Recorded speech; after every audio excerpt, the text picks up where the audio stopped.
安物のフロートバルブの品質が微妙で、前回は油面調整をサボってました。ジェットがガソリンに触れてないんじゃないかってぐらい低いです。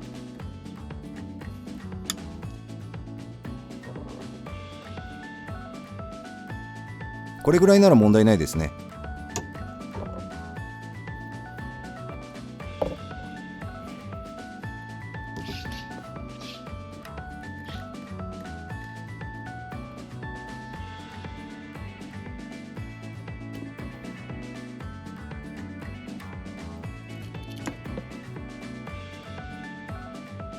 すべてのキャブの実油面を見ましたが、問題なのは1個だけでした。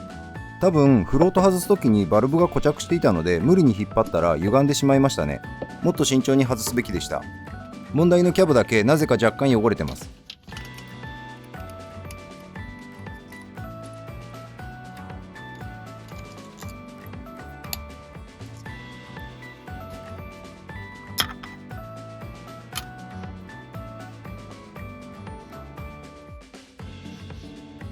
すでにゴミが入っている始末です。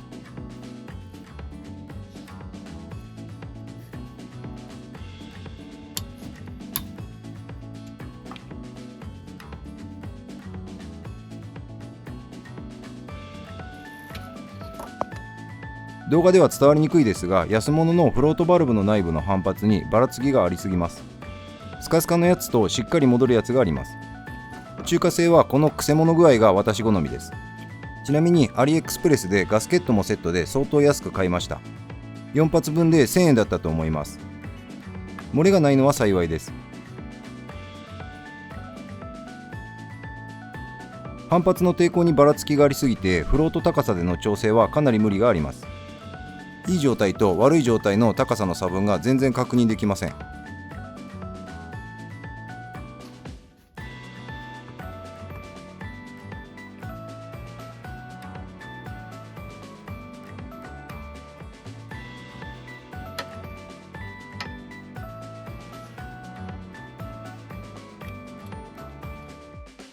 この作業は1時間ぐらい格闘していた記憶があります。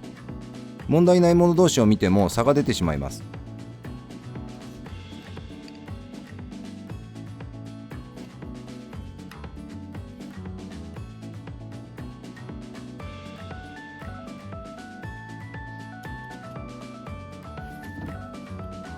とりあえず問題のキャブだけ油面が高くなるようにしているのですが、このキャブはオーバーフローチューブがないんですよね。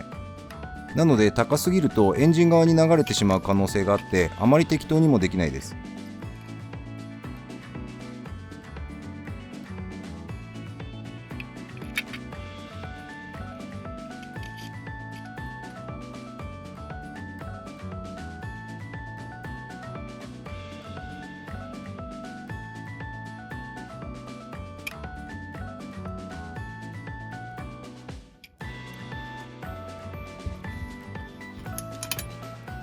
もう全然わからないので、結局高さでの確認は諦めて、実油面で何度も確認することになりました。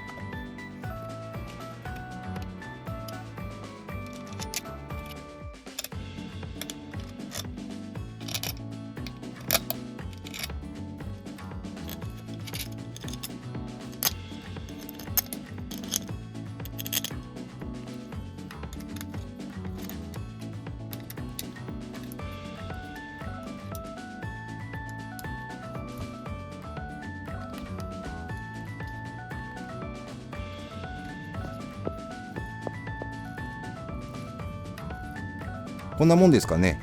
サービスマニュアルの値と比べるとギリギリぐらいです。あとは同調ですが、今は目視でやるしかないです。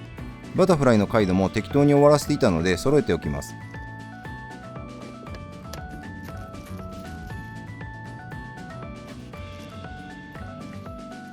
すべてトランスファーポートがちょっと見えるぐらいにしておきました。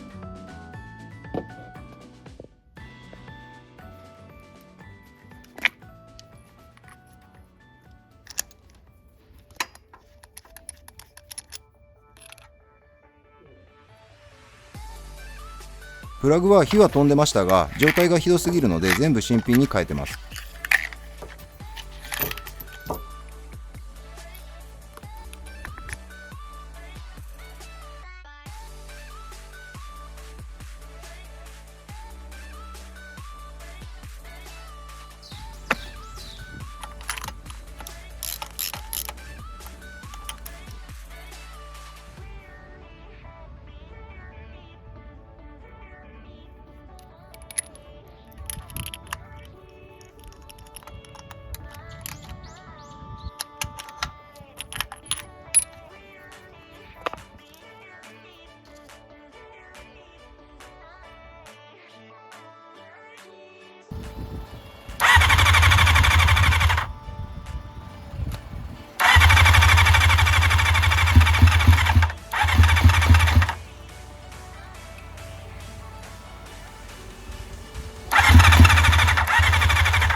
直キャブで直下なので相当うるさいです。